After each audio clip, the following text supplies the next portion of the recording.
Shalom Bapak Ibu yang dikasihi Tuhan. Jemaat GKRI Peniel, mari kita bersama-sama. Tiba saatnya kita akan dengar firman Tuhan. Kita siapkan hati dan pikiran kita, dan biarlah firman Tuhan yang sebenarnya kita dengar dapat menjadi berkat, menjadi rema dalam kehidupan kita bersama. Mari kita tunduk kepala dan kita berdoa. Bapa di surga, kami siapkan hati dan pikiran kami untuk ditaburi dengan firman Tuhan. Dan biarlah hati ini kami pakai sebagaimana tanah yang subur, yang akan ditaburi dan ditanami dengan firman-Mu. Dan biarlah firman-Mu dapat bertumbuh, berakar dan berbuah-buah. Pakailah hamba-Mu, sembunyikan di belakang kayu salib-Mu. Biarlah perkataan yang keluar dari mulut hamba-Mu ini adalah perkataan dari Tuhan. Dalam nama Tuhan Yesus, kami sambut firman-Mu. Haleluya. Amin. Bapak Ibu Saudara kekasih, mari kita akan bersama-sama belajar firman Tuhan. Firman Tuhan akan saya berikan tema, yaitu orang yang biasa menjadi luar biasa. Ayat nas kita ambil dalam Kisah Para Rasul pasal 1 ayat yang ke-8. Akan saya bacakan untuk kita semua. Tetapi kamu akan menerima kuasa kalau Roh Kudus turun ke atas kamu, dan kamu akan menjadi saksiku di Yerusalem dan di seluruh Yudea dan Samaria dan sampai ke ujung bumi. Saudara yang kekasih, kita tahu bahwa sebelum Tuhan Yesus naik ke surga, Dia berpesan kepada murid-muridnya bahwa supaya mereka tidak meninggalkan Yerusalem sampai Roh Kudus itu turun ke atas mereka. Karena pimpinan Roh Kudus merupakan suatu keniscayaan yang harus diterima oleh para murid-murid untuk mereka terjun di dalam pelayanan, untuk mereka memberitakan Injil kebenaran firman Tuhan. Mereka harus diperlengkapi, mereka harus dipimpin dan dituntun oleh Roh Kudus. Oleh sebab itu Tuhan Yesus berpesan dengan sungguh-sungguh supaya mereka tetap ada di Yerusalem sampai kuasa Roh Kudus itu turun. Di sini betapa pentingnya hidup dipimpin oleh Roh Kudus itu, saudara. Karena kita sebagai orang-orang yang percaya itu menjadi saksi-saksi bagi Kristus. Mau tidak mau, orang yang sudah dipanggil oleh Tuhan, orang yang sudah percaya kepada Kristus, dia dijadikan saksi-saksi bagi Kristus. Tidak boleh menolak dan tidak boleh tidak mau. Harus dilakukan dan mau menjadi saksi-saksi Kristus. Apalagi mutu gereja kita, saudara-saudara, GKRI sebagai gereja yang mengasihi, gereja yang berdoa, gereja yang bersaksi, dan gereja yang mengutus. Bapak Ibu Saudara yang kekasih, ini merupakan suatu keniscayaan, bahkan perintah Tuhan yang harus kita lakukan. Bahwa kita orang-orang yang sudah percaya kepada Tuhan Yesus Kristus harus mau menjadi saksi-saksinya. Nah, jika tema saya berikan orang yang biasa menjadi luar biasa, seperti apa orang yang biasa diubahkan oleh Tuhan menjadi seorang yang luar biasa? Kita akan baca dalam Kisah Para Rasul pasal yang keempat, ayat yang ke-13, saudara. Di sana, dalam Kisah Para Rasul ayat yang keempat, ayat yang ke-11. Mari saya bacakan untuk saudara semua. Perhatikan dengan baik. Ketika sidang itu melihat keberanian Petrus dan Yohanes, dan mengetahui bahwa keduanya orang biasa yang tidak terbelajar, heranlah mereka, dan mereka mengenal keduanya sebagai pengikut Kristus. Saudara yang dikasihi Tuhan, kita tahu Petrus itu siapa, saudara? Dia mempunyai latar belakang hanya seorang nelayan, seorang penjala ikan, orang yang tidak terpelajar, bukan orang berpendidikan, saudara-saudara. Dan Petrus yang di sini dengan Petrus pada waktu Tuhan Yesus berada dengan mereka tidak sama, saudara. Petrus yang dulu sebagai seorang Petrus yang pengecut, bahkan pengkhianat. Dia pernah menyangkal Tuhan Yesus, saudara. Sekalipun dia berkata bahwa semua orang atau saudara-saudaranya, murid-murid yang lain akan meninggalkan Tuhan Yesus tercerai-berai, dia katakan, saya tidak akan tercerai-berai. Dan perkataannya dibuktikan, saudara. Ternyata perkataannya tidak sesuai apa yang dia katakan. Ya, karena hidupnya masih dipimpin oleh ego, oleh kemauannya sendiri, oleh karena keinginannya sendiri. Dia tidak tahan menghadapi masalah, tidak tahan menghadapi tantangan. Oleh karena hidupnya, hidup mengandalkan kekuatannya sendiri, hidup mengandalkan kemampuannya sendiri, egonya sendiri, mengandalkan pendidikannya, mengandalkan apa yang dia miliki dan seterusnya, saudara. Kemudian dia tidak mampu menghadapi tantangan yang ada. Tetapi berbeda dengan Petrus saat ini, saudara. Ketika Roh Kudus turun ke atas murid-murid, di antaranya adalah Petrus, maka Petrus menjadi seorang pengkhotbah yang luar biasa. Dia sekali khotbah memenangkan banyak jiwa, 3.000 orang bertobat. Ya, sampai akhirnya dia menyampaikan firman Tuhan kepada banyak orang. Dan akhirnya kemudian dia disidang, saudara. Dia disidang, ya. Kemudian diperhadapkan dengan pertanyaan-pertanyaan. Apa yang dikatakan di sana, saudara? Petrus tidak takut lagi dengan ancaman orang-orang Yahudi, ahli-ahli Taurat, saudara. Ya, karena Petrus hidupnya sudah dipimpin oleh Roh Kudus.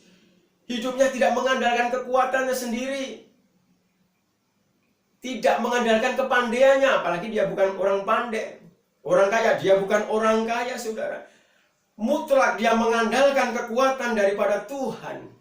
Ya, ketika dia diancam supaya jangan sampai menyampaikan tentang Yesus Kristus kepada orang banyak, dia katakan, pikir sendiri, saya lebih taat kepada Allah atau taat kepada manusia. Berbeda sekali dengan Petrus pada waktu dulu, dengan Petrus pada waktu sekarang. Petrus yang sudah mengalami pertobatan, Petrus yang sudah diubahkan oleh Tuhan, bahkan Petrus yang sudah hidup dipimpin oleh Roh Kudus, mempunyai keberanian. Dan Tuhan melalui Roh Kudus memberikan kemampuan kepada Petrus untuk melakukan kebenaran firman Tuhan. Siapapun kita, latar belakang kita apapun itu. Mungkin kita orang yang kurang pandai, mungkin kita orang yang tidak kaya, atau mungkin kita hanya orang sederhana, bahkan mungkin seorang bodoh dan seterusnya. Tetapi yakinlah, jika Tuhan panggil kita dan kita mau dipimpin oleh Roh Kudus, maka tidak ada yang mustahil. Kita bisa banyak memenangkan banyak jiwa. Kita orang yang biasa dijadikan luar biasa oleh Tuhan Yesus Kristus. Jadilah Petrus-Petrus yang banyak memenangkan jiwa. Jangan mengandalkan kekuatan, jangan mengandalkan kemampuan, kepandaian dan kecerdasan kita. Andalkan Tuhan, dipimpin oleh Roh Kudus. Selanjutnya Bapak Ibu Saudara kekasih, mari kita baca bersama-sama dalam Yohanes pasal 4 ayat yang ke-28, saudara. Yohanes pasal yang keempat ayat 28, saya bacakan untuk saudara semua. Ya, ini bukan perumpamaan tapi cerita sungguhan. Maka perempuan itu meninggalkan tempayannya di situ, lalu pergi ke kota dan berkata kepada orang-orang yang di situ, "Mari lihat, di sana ada seorang yang menyatakan kepadaku segala sesuatu yang telah kuperbuat. Mungkinkah dia itu Kristus?" Saudara, kita tahu cerita ini bahwa Tuhan Yesus berbincang-bincang dengan seorang perempuan. Dan perempuan ini dikenal sebagai orang perempuan yang nakal.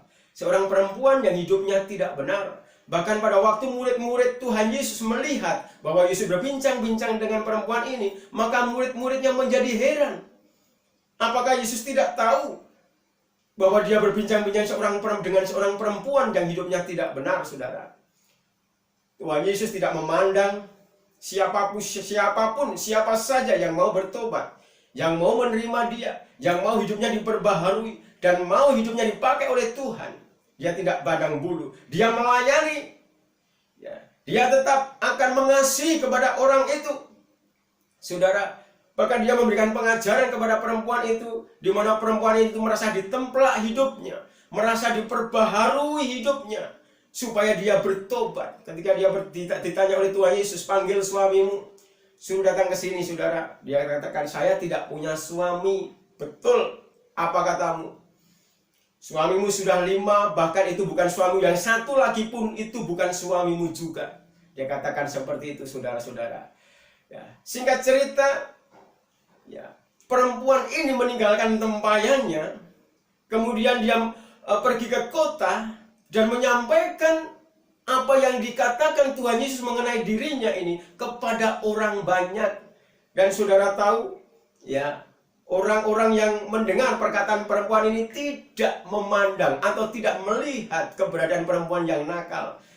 Dia tidak pandang siapa seorang wanita ini, tidak. Tapi dia melihat bahwa dia sudah bertobat dan menyampaikan tentang Yesus, saudara. Menyampaikan nama Kristus yang membuat orang ini mencari Tuhan Yesus, saudara. Kita baca ayat yang ke-39, saya bacakan, saudara. Ya. Dan banyak orang Samaria dari kota itu telah menjadi percaya kepada Tuhan Yesus, kepada perkataan perempuan itu. Percaya kepadanya karena perkataan perempuan itu yang bersaksi. Ia mengatakan kepadaku segala sesuatu yang telah kuperbuat. Ketika orang-orang Samaria itu sampai kepada Yesus, mereka meminta kepadanya supaya ia tinggal pada mereka, dan ia pun tinggal di situ 2 hari lamanya. Jadi saudara-saudara, bahwa perempuan ini membuat banyak orang bertobat oleh karena hidupnya yang sudah dimenangkan oleh Tuhan. Ya. Orang-orang tidak memandang dia sebagai seorang perempuan yang nakal, yang hidupnya tidak benar. Dan seorang perempuan ini mau melakukan apa yang menjadi kehendak Tuhan. Dia menyampaikan kepada orang lain. Yes. Dia tidak peduli orang lain mau percaya atau tidak. Tetapi pokoknya dia menyampaikan hal itu kepada mereka. Dan kita lihat bahwa banyak orang menjadi percaya oleh karena perkataan perempuan ini yang bersaksi. Ini penting sekali saudara-saudara, bahwa Injil harus diberitakan. Injil harus disampaikan kepada banyak orang, supaya banyak orang menjadi percaya. Kerajaan surga dipenuhi dengan orang-orang yang percaya. Ya, ini yang membuktikan, menunjukkan bahwa orang-orang biasa dijadikan menjadi luar biasa. Petrus yang latar belakangnya hanya seorang nelayan penjala ikan, ya, tetapi dia sebagai orang yang luar biasa oleh karena dia mau melakukan kehendak Tuhan. Bahkan dia mau hidup dipimpin oleh Roh Kudus, saudara. Dia mau bersaksi untuk Tuhan. Demikian pula dengan seorang perempuan, saudara-saudara. Seorang perempuan yang nakal, yang hidupnya tidak benar. Tetapi ketika mendengar pengajaran tentang Kristus, maka dia menjadi bertobat. Ya, dia mau memperbarui hidupnya. Bahkan dia mau menyaksikan kepada orang lain tentang Kristus. Sehingga banyak orang datang dan bertobat percaya kepada Tuhan Yesus. Oleh sebab itu, siapa kita, saudara? Ya, mungkin kita lebih dari seorang Petrus. Kita mungkin lebih dari seorang perempuan ini. Ya, tidak ada yang beda, saudara-saudara. Yang membedakan adalah kita mau atau tidak menjadi saksi-saksi bagi Kristus. Kita mau melangkah atau tidak. Kita mau melakukan kehendak Tuhan atau tidak. Kita mau dipimpin oleh Roh Kudus atau tidak. Itu yang membedakan, saudara. Ya, baik orang kaya, orang miskin, orang terpelajar, orang pendidikan ataupun tidak, saudara, semua di mata Tuhan sama. Yang Tuhan inginkan supaya kita melakukan apa yang menjadi kehendak Tuhan, menyampaikan Injil kebenaran firman Tuhan, membawa banyak jiwa datang kepada Tuhan. Nama Tuhan dipuji dan dipermuliakan, sehingga kita orang-orang yang biasa menjadi orang-orang yang luar biasa, saudara. Kita melihat selanjutnya, saudara. Ya. Kita lihat di dalam Lukas, saudara. Lukas pasalnya pasal yang ke-19. Ini juga sebuah cerita yang tidak asing lagi bagi kita. Bahkan anak-anak sekolah minggu tentang Sakyus. Saya bacakan untuk saudara. Yesus masuk ke kota Yeriko dan berjalan terus melintasi kota itu. Di situ ada seorang bernama Sakyus, kepala pemungut cukai. Dan ia seorang yang kaya. Ia berusaha untuk melihat orang apakah Yesus itu. Tetapi ia tidak berhasil karena orang banyak, sebab badannya pendek. Maka berlarilah ia mendahului orang banyak, lalu memanjat pohon ara untuk melihat Yesus yang akan lewat di situ. Ketika Yesus sampai ke tempat itu, ia melihat ke atas dan berkata, "Sakyus, segeralah turun, sebab hari ini aku harus menumpang di rumahmu." Lalu Sakyus segeralah turun dan menerima Yesus dengan sukacita. Saudara perhatikan, tetapi semua orang yang melihat hal itu bersungut-sungut. Katanya, ia menumpang di rumah orang berdosa. Ayat yang ke-8. Tetapi Sakyus berdiri dan berkata kepada Tuhan, "Tuhan, setengah dari milikku akan kuberikan kepada orang miskin. Dan sekiranya ada sesuatu yang kuperas dari seseorang, akan kukembalikan 4 kali lipat." Saudara, buah pertobatan yang luar biasa, saudara. seorang kaya, seorang yang berpendidikan, kepala pemungut cukai, tapi dikenal orang sebagai orang yang berdosa. Mengapa? Karena dia sebagai seorang yang pemeras, saudara. Ya, mengambil riba melebihi apa yang harusnya dia ambil. Dia dikenal sebagai orang berdosa. Selama ini dia dengar siapa Yesus, dia menjadi penasaran. Dikatakan orang Yesus pernah menyembuhkan orang buta, pernah membangkitkan orang mati, ya. Bahkan dia mengusir setan, bahkan dia juga menyembuhkan berbagai macam-macam penyakit. Maka Zakheus ini menjadi penasaran dan ingin melihat Yesus itu seperti apa, saudara. Ya, tapi dia menyadari bahwa badannya pendek, maka dia tidak kurang akal, saudara. Dia abaikan apa kata orang, dia tidak peduli dengan statusnya sebagai orang kaya, sebagai seorang pemungut cukai, dia tidak peduli. Yang penting dia ingin melihat Yesus, dia ingin bertemu dengan Tuhan Yesus. Tidak secara kebetulan Tuhan Yesus lewat, saudara, dan dia mengadah ke atas dan dia melihat Zakheus ada di atas pohon. Dia katakan, turun Zakheus, hari ini aku akan mampir ke rumahmu, akan numpang ke rumahmu. Luar biasa, saudara. Ingin melihat Yesus seperti apa orangnya, ya. Tetapi malah dia dapat bonus untuk Yesus menumpang di rumahnya. Maka Zakheus segera turun, saudara-saudara, dan dia membawa Tuhan Yesus ke dalam rumahnya. Tetapi apa yang terjadi? Ya, banyak orang bersungut-sungut, banyak orang tidak terima apa yang dilakukan oleh Tuhan Yesus. Mengapa Tuhan Yesus ini menumpang di rumah orang berdosa? Apakah tidak merasa najis? Apakah tidak merasa haram? Ya, saudara-saudara. Tetapi Zakheus berdiri dan berkata, Tuhan, ya, setengah dari milikku akan kuberikan kepada orang-orang miskin, saudara, ya. Dan jika ada sekiranya orang yang kuperas, akan kukembalikan 4 kali lipat. Ini buah pertobatan yang luar biasa.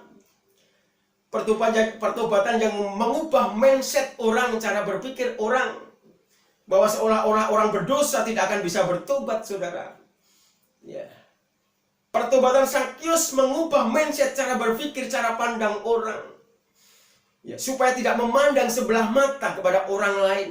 Siapa saja yang mau bertobat dan menerima Kristus, dan mau kembali kepada jalan yang benar, mau hidup dipimpin oleh Roh Kudus, maka saudara-saudara akan terjadi pertobatan, akan terjadi perubahan yang luar biasa. Ya, Zakheus yang tadinya seorang pemungut cukai, ya, yang menjadi hamba uang, sekarang menjadi seorang pemurah hati, ya, orang yang mengasihi, ya, orang yang membuka mindset cara berpikir orang, ya, supaya seolah-olah karakter tidak bisa diubahkan, tetapi membuktikan bahwa Zakheus bisa berubah oleh karena pengajaran daripada Tuhan Yesus Kristus. Saudara, Zakheus orang kaya, tapi juga dipakai oleh Tuhan, ya, untuk membagikan hartanya kepada orang lain. Merupakan sebuah kesaksian yang luar biasa. Saya percaya bahwa melalui Zakheus ini banyak orang menjadi bertobat, saudara. Oleh karena apa? Semula Zakheus orang yang berdosa, ya, dijadikan menjadi benar oleh karena pengajaran Tuhan Yesus. Ya, yang dulu orang-orang yang pernah diperas maka dikembalikan 4 kali lipat. Bahkan hati yang setengahnya diberikan kepada orang miskin, saudara. Saya yakin dan percaya Zakheus membawa banyak jiwa datang kepada Tuhan, saudara. Nama Tuhan dipuji dan dipermuliakan. Maka Tuhan katakan bahwa, ya, sebab di ayat yang ke-9 kata Yesus kepadanya, hari ini telah terjadi keselamatan kepada rumah ini, karena orang ini pun anak Abraham. Jadi saudara yang kekasih, kita tidak bisa mengandalkan apa yang kita miliki, jabatan, kekayaan, kekuatan, kemampuan, kecerdasan kita. Ya. Kalau semata-mata kita andalkan yang seperti itu, maka semuanya akan menjadi sia-sia. Kepandaian bisa kita pakai, ya, kecerdasan bisa kita pakai untuk melayani pekerjaan Tuhan. Harta kekayaan kita bisa kita pakai untuk melayani Tuhan. Tapi tidak lepas dari pimpinan dan bimbingan daripada Roh Kudus, maka semuanya akan menjadikan nama Tuhan dipermuliakan. Ya. akan membawa banyak jiwa datang kepada Tuhan Yesus Kristus. Oleh karena apa? Oleh karena kita mau menjadi saksi Tuhan dan kita mau dipakai oleh Tuhan melalui apa yang kita miliki. Baik itu kepandaian, kecerdasan, harta kekayaan kita, ya, titel jabatan kita pakai untuk kemuliaan nama Tuhan. Maka semuanya, ya saudara-saudara, nama Tuhan yang dipermuliakan, kita orang yang biasa menjadi luar biasa.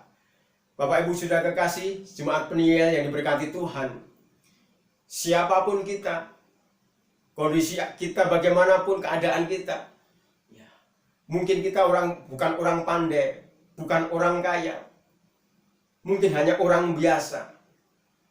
Tetapi jika Roh Kudus turun atas kita, maka kita akan menjadi saksi seperti Petrus. Kita menjadi saksi seperti seorang perempuan Samaria. Kita menjadi saksi seperti Sakyus yang membawa banyak jiwa datang kepada Tuhan. Dan banyak orang memuji memuliakan nama Tuhan. Biarlah firman Tuhan yang kita dengar pada saat ini tidak menjadi sia-sia, tetapi boleh menjadi rema dalam kehidupan kita. Dan kita mau diperbaharui, diperbaiki oleh Tuhan. Mari kita berdoa dan kita tunduk kepala.